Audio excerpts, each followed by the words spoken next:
জয় ঠাকুর। আজ 1 জানুয়ারি 2025। ঠিক এই রকম দিনেই একদিন ঠাকুর শ্রী শ্রী রামকৃষ্ণদেব কল্পতরু হয়েছিলেন এবং তিনি বলে গিয়েছিলেন যে যাবার আগে তিনি হাটে হাঁড়ি ভেঙে দিয়ে যাবেন।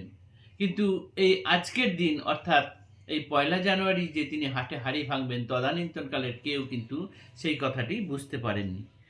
আমি আজকে ঠিক সেই দিনের কি হয়েছিল পুথিকার সেই বইয়ে কিরকম বর্ণনা দিয়েছেন আজকের সেই অংশটুকু আজকে আমি একটা ছোট্ট চিত্র হিসেবে তুলে ধরতে চেষ্টা করছি। দিনটা ছিল 1 জানুয়ারি 1886। সকাল থেকেই ঠাকুর কল্পতরু বেশে বিরাজমান, অর্থাৎ পুথিকার এইখানে এরকমভাবে বলছেন যে নববর্ষে অপরূপ রূপে পরমেশ ভবনে বিরাজমান কল্পতরু বেশ। এরপর পুথিকারের কাছে ওই দিন সর্বপ্রথম সকালবেলায় আসেন হরিশ মুস্তাফি নামে একজন। তিনি ছিলেন ঠাকুরের পরম ভক্ত দেবেন্দ্রের মামা। এই হরিশ মুস্তাফি এসে হেঁটে হেঁটে কাশীপুর উদ্যানবাটির দোতলার ঘরে গেলেন, গিয়ে ঠাকুরের কাছে কৃপা পেলেন। কীরকম কৃপা? পুথিকার এইখানে বলেছেন যে এই কৃপা যে সামান্যতম কিছুও পায় সেও কিন্তু মুখে কিছু বলতে পারে না। যে পায় কিছুই সেও বলিতে না পারে, কি ছিল না কি পাইল কৃপার দুয়ারে। পরম পুলকে খালি ঝরে দুনয়ন, প্রভুর কৃপার এই বাহ্যিক লক্ষণ।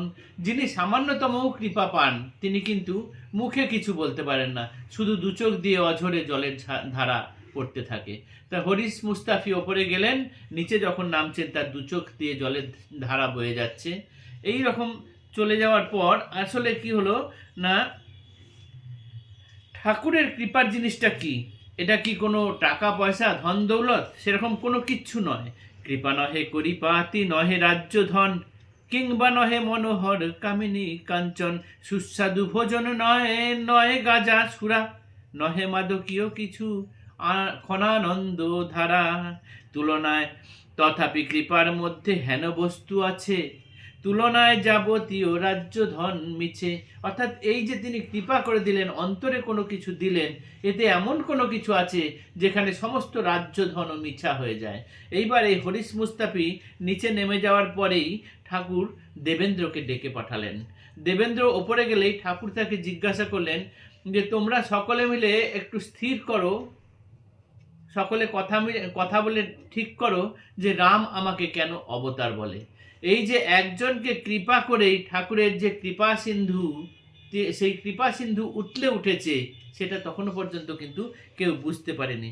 এইখানে লেখা আছে সেই রকমই যে একজনে কৃপা বাড়ি করি বিতরণ, উথলিল কৃপা সিন্ধু প্রভুর এখন।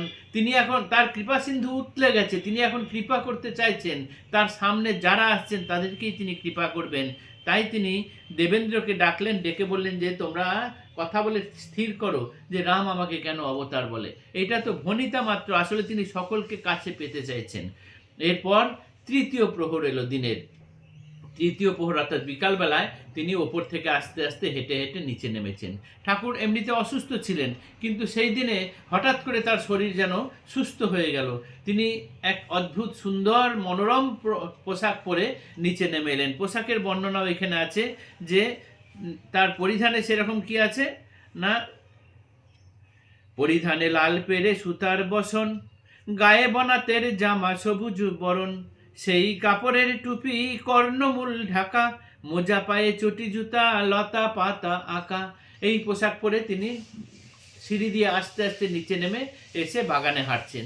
ঠাকুর অসুস্থ শরীর, তার মধ্যেও তিনি আজ নিচে নেমে বাগানে হাঁটছেন, এই কথা চারিদিকে খবর হয়ে গেল। খবর হয়ে যাওয়ার সঙ্গে সঙ্গেই সকলেই ঠাকুরের কাছে আসতে চাইলেন, দেখা করতে চাইলেন। পুথিকার এই সময়ে গাছের ওপরে বানর বানর খেলা করছিলেন। তিনি তার ভাষাতেই এরকম লিখেছেন, আমরা কজনে ছিনু গাছের উপর, খেলিতেছিলাম ডালে বানর বানর, দ্রুত পদে উপনীত হইনু সে ঠাই, সভক্তে বিহারে যেতা জগত গোসাই, দাঁড়াইনু এক ধারে প্রভুর পশ্চাতে, জহরিয়া চাপা দুটি ছিল দুই হাতে, মহাভক্ত গিরিশের কাছে শ্রীপ্রভুর, মহাভক্ত শ্রী গিরিশ কাছে শ্রী প্রভুর, সঙ্গে তার কন কথা লীলার ঠাকুর।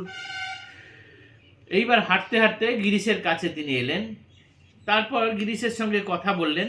কথা বলার পরেই তখন এই পুথিকার যিনি গাছের ওপরে ছিলেন, সম্ভবত সেটা চাপা গাছি হবে, কেননা তার দু হাতে দুটো জহরিয়া চাপা ফুল তোলা ছিল। তিনি দ্রুতপদে সেইখানে এলেন, ঠাকুরের কাছাকাছি স্থানে রয়েছেন। ঠাকুর তখন গিরিশ ঘোষের সঙ্গে হাঁটছেন এবং কথা বলছেন। হঠাৎ তিনি দাঁড়িয়ে গেলেন।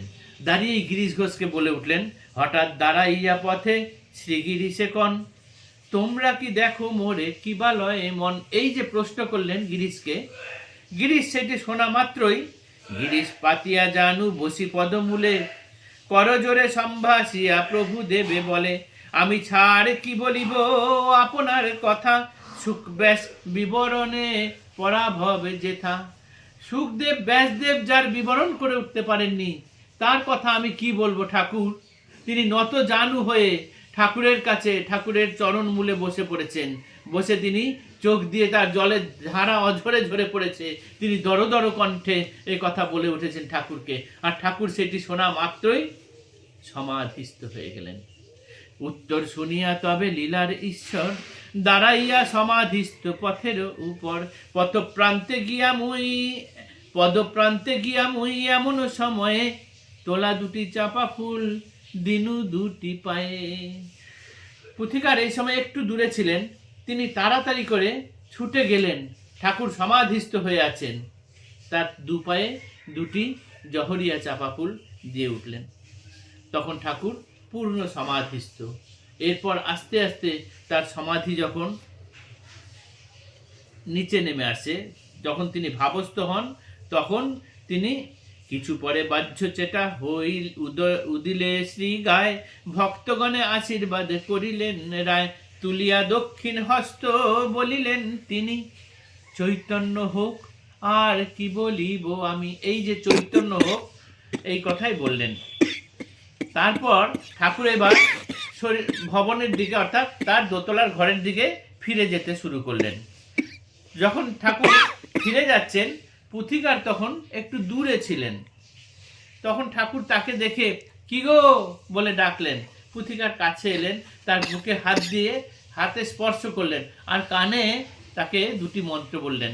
পুথিকার সে কথা এখানে বললেন যে ঠাকুর যখন ভবনের দিকে ফিরে চলেছেন, পরে প্রভু ফিরিলেন ভবনের পথে, দাঁড়িয়ে আছিনু মুই অনেক তফাতে, দূর থেকে সম্ভাসিয়া কি গো বলি মোরে, পরশিয়া হস্ত দিয়া বক্ষের উপরে, কানে কিবা বলিলেন আছয়ে স্মরণে, মন্ত্রবাক্য মহামন্ত্র বাক্য তাই রাখিনু গোপনে, কি দেখিনু কি শুনিনু নহে কহিবার, মনোরথ পূর্ণ আজি হইল আমার, প্রভুর মহিমা মন কি কব তোমায়, রামকৃষ্ণ নাম গেয়ে দিন যেন যায়।